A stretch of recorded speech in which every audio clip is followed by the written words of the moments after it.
Sussex bowlers strike before Salt makes it a bitter day for Glamorgan. Sussex were ultimately frustrated as they pushed for a victory at Northampton in round 4, while Glamorgan secured their first championship win of the season in a thrilling encounter with Derbyshire, a result that moved them up to 4th in the table. The visitors won the toss and elected to bat in bright conditions, but the confidence gained from last week's win soon started to evaporate.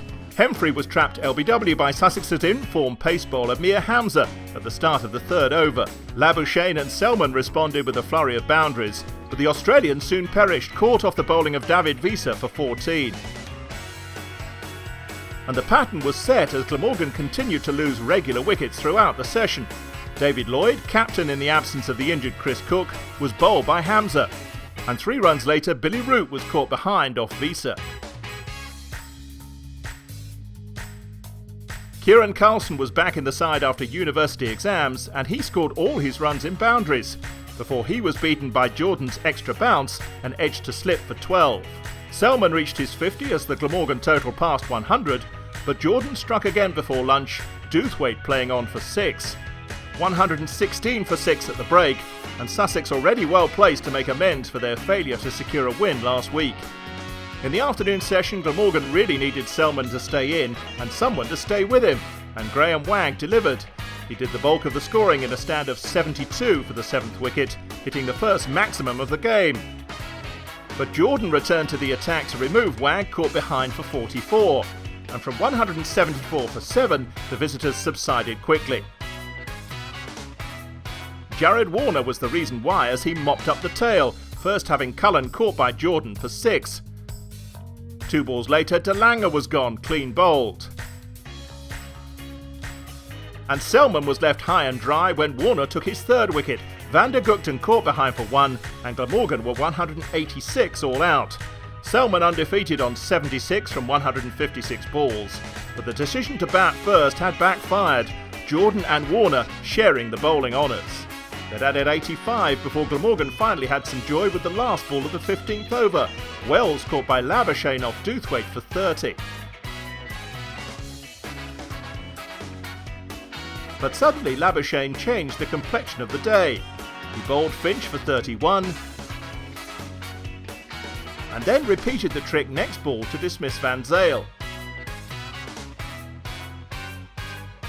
Inspired by his bowling partner, Van der Gugten followed suit in his next over to send Evans on his way, and Sussex had lost 3 wickets for 5 runs in 10 balls.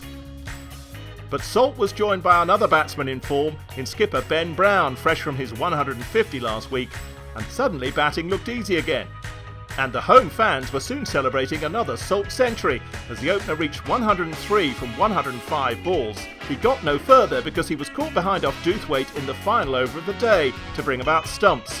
At 208 for 5, Sussex already have a lead of 22 with 5 wickets remaining. With just 1 day played, they've taken a firm control of the game. Glamorgan fight back after another Brown century for the home side. A century from Phil Salt helped Sussex take control at Hove on day 1. The host closed on 208 for 5, already 22 runs ahead of Glamorgan's disappointing first innings total of 186, with Nick Selman carrying his bat for 76.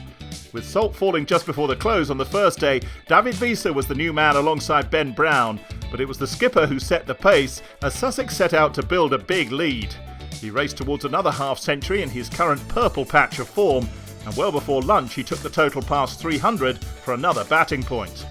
By then, Brown was into the 80s and the century partnership wasn't far behind.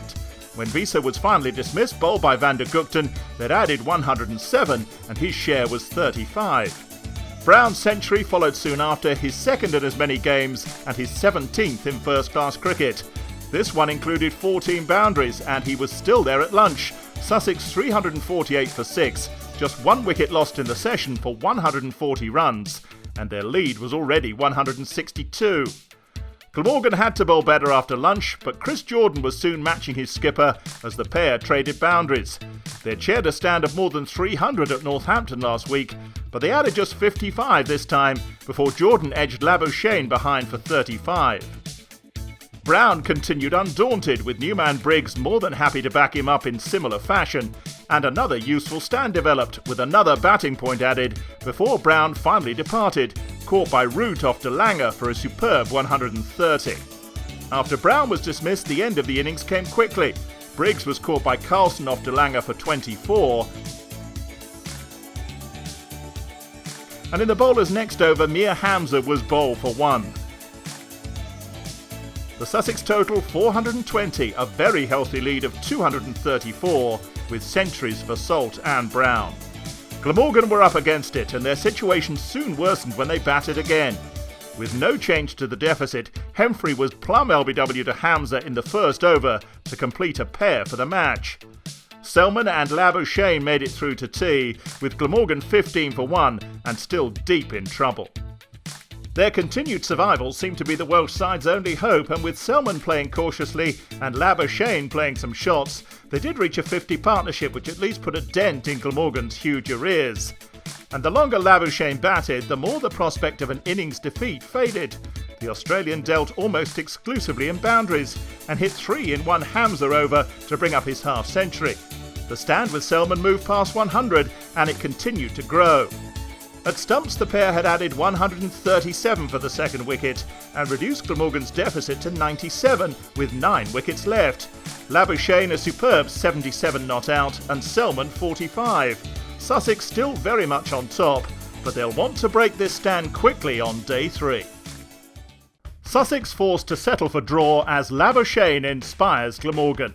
Before rain washed out the final 2 sessions on day 3, Glamorgan continued their fight back at Hove.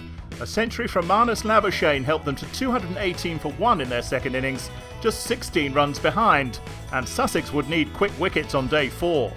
Instead, a partnership which had begun on Tuesday afternoon was soon flourishing again, as the visitors wiped out their deficit and looked to build an unlikely lead. Labuschagne reached the first 150 of his career, and celebrated that landmark with his 27th boundary. He and Selman soon passed the county's previous record for a second wicket stand of 253, but they couldn't quite make the 300 mark. Labuschagne finally dismissed, caught behind off Wells for a superb 182. Selman now assumed the leading role as the scoring accelerated, but he couldn't quite complete his second ton of the season. He could hardly have got closer, LBW to Visa for 99. Billy Root was caught by Jordan off Mir Hamza for just 2, and soon after Visa removed Carlson for a duck. At 335 for 5, Glamorgan's lead was 101 at lunch, and they weren't safe yet. But after the interval, the Welsh side found a batsman to lead them out of danger in 22-year-old Dan Dewthwaite.